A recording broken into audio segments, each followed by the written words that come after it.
Bonsoir tout le monde. Alors ce soir, je vais voir avec vous l'activité de lecture que vous avez sur la page 114 de votre manuel.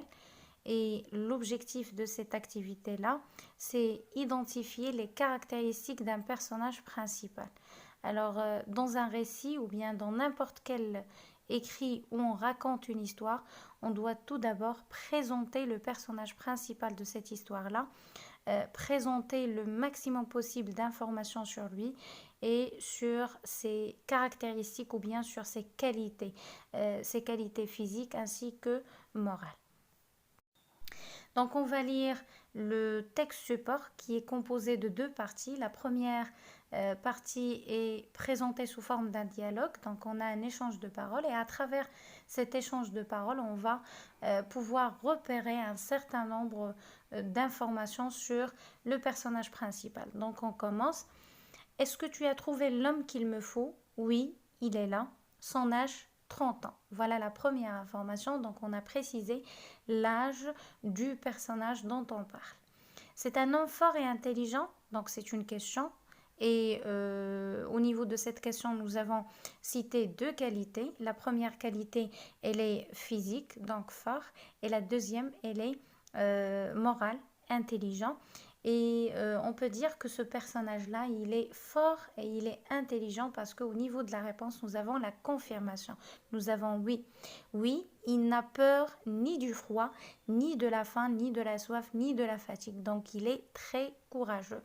Il a tout ce qu'il faut pour réussir là où d'autres ne pouvaient pas. Comment s'appelle-t-il? Michel Strogoff. Donc on a révélé l'identité du personnage principal. Son nom et son prénom. Est-il prêt à partir? Il attend vos ordres. Qu'il entre tout de suite. Et on termine avec la deuxième partie. Michel Strogoff est grand et fort. Donc on a déjà cité au niveau du dialogue qu'il est fort et on va reprendre cette qualité et ajouter une autre, c'est le fait qu'il est grand. Donc les deux qualités sont physiques. Il est grand et il est aussi fort. Son regard droit montre qu'il a le vrai courage. Donc il est courageux. La même chose pour cette qualité morale, on l'a déjà cité au niveau du dialogue, c'est-à-dire le courage sans colère. Il décide tout de suite ce qu'il doit faire. Donc c'est un bon décideur. Il parle peu, il n'est pas trop bavard. Au contraire, il est silencieux, il est taiseux, fait peu de mouvements, donc il n'est pas agité, écoute ses chefs sans rien dire. Donc c'est quelqu'un qui est obéissant, qui est docile. Il obéit à ses chefs. Mais quand on le voit marcher, on se rend compte qu'il est sûr de lui. Donc il a une grande confiance en soi. Et c'est ce qu'il veut. Il est l'un des meilleurs officiers du tsar. Donc ici, on a précisé son métier, sa profession. C'est un officier du tsar.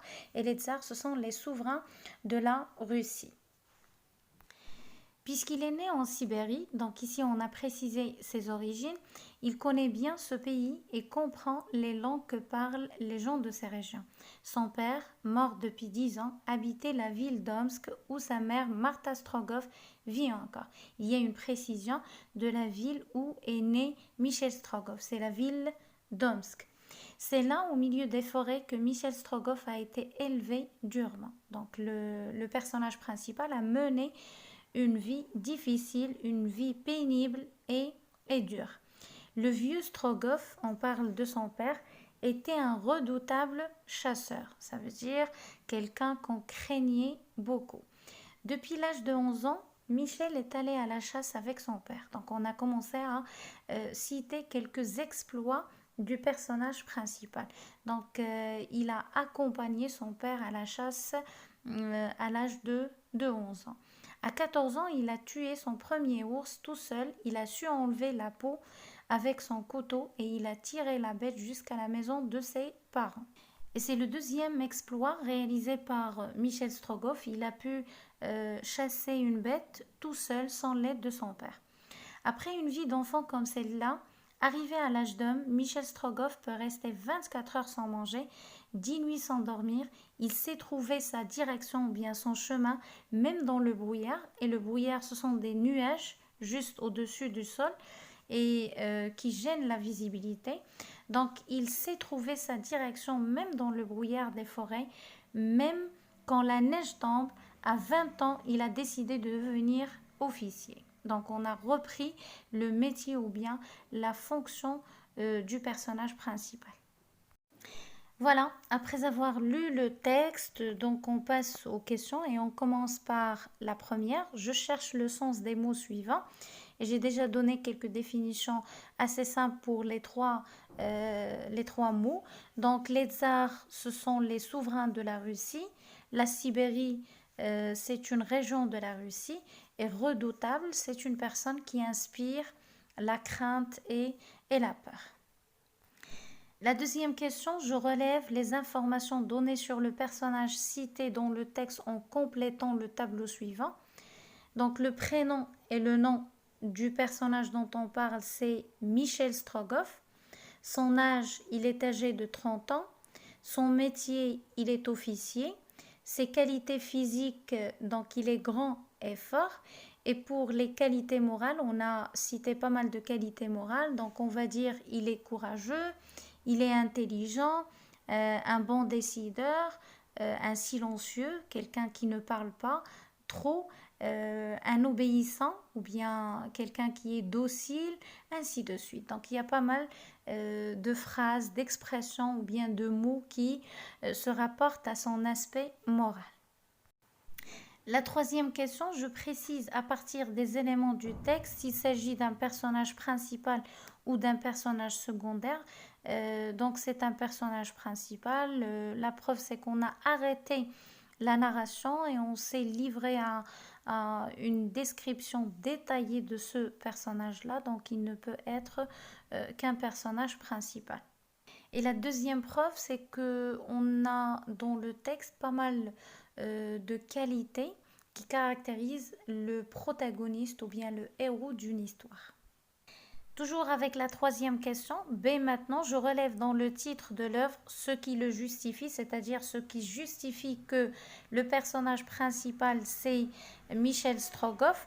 Donc le titre de l'œuvre est en bas au niveau de la source. D'après Jules Verne, c'est l'auteur.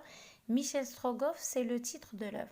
Donc le titre de l'œuvre porte le nom et le prénom du personnage décrit au niveau du texte. Et ça ne peut être que le personnage principal de l'histoire. Quatrième question, j'énumère les exploits que ce personnage a accomplis. Les exploits ou bien les réalisations. Qu'est-ce qu'il a pu réaliser à l'âge de 11 ans? Alors, à l'âge de 11 ans, il a accompagné son père à la chasse. Il est allé à la chasse avec son père. Et quand il a eu 14 ans, il a tué son premier ours tout seul. Il a su enlever la peau avec son couteau et il a tiré la bête jusqu'à la maison de ses parents. Donc, on peut résumer cette phrase-là et dire il a pu chasser un ours tout seul, sans l'aide de son père. Et on arrive à la cinquième question maintenant.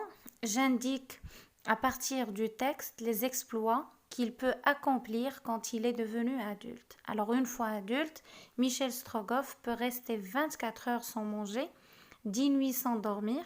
Il sait trouver sa direction même dans le brouillard des forêts et même quand la neige tombe.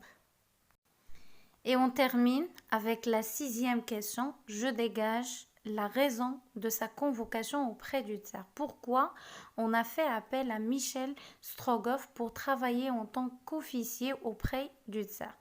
Alors, tout simplement parce qu'il est né en Sibérie, il connaît bien ce pays et comprend les langues que parlent les gens de ces régions.